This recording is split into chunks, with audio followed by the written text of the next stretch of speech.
Those looking for a supervised, safe space to consume drugs in Winnipeg may have nowhere to go, as the only site in the city faces funding issues.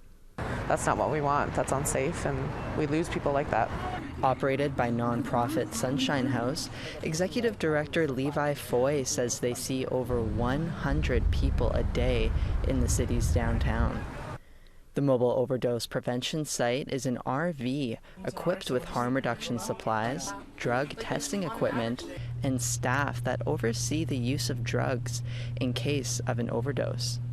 This type of service helps mitigate that for a lot of communities, and it should be a public health intervention that is supported by all three levels of government. But unfortunately, we've only had one level of government step up for a very short period of time. The site began operating last October in response to the high number of drug overdoses in the province. 424 Manitobans died from an overdose in 2021 alone, and the 1 year of federal funding for the site is about to run out. We were pretty hopeful that Health Canada would look at considering just continuing the funding, because it's not a lot. There wasn't a lot of opportunity for any additional funding available either through the province or through the federal government.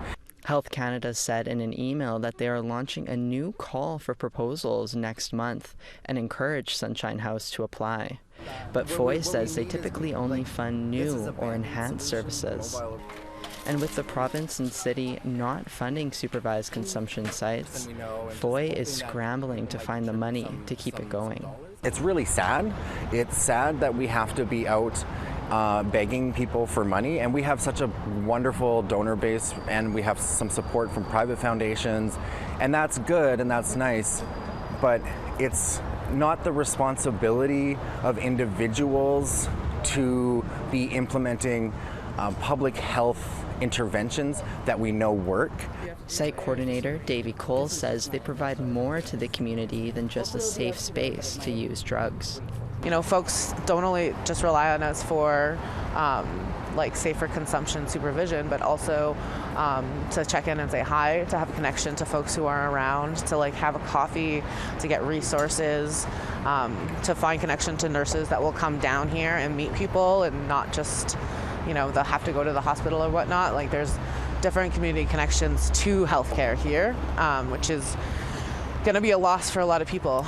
Cole worries what might happen if they close, amid multiple epidemics like drug toxicity, accidental overdoses, and extremely high HIV cases.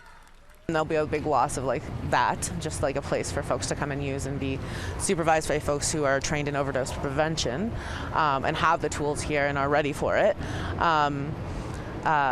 But I'm not even sure where folks will go back into bathrooms, and they'll go back into you know, unsafer like parking lots and stairwells, and you know, that's what we're trying to avoid. Foy says the loss of Winnipeg's only safe consumption site might mean a loss of safety and life. There's many things that I'm really proud of with MOPS. I'm proud of the way that the community continually comes together. The community who comes here and makes this space safe every day for themselves, who take care of one another, who ensure that everyone, you know, can live through the moment and they can see another day. Sav Jonesa, APTN National News, Winnipeg.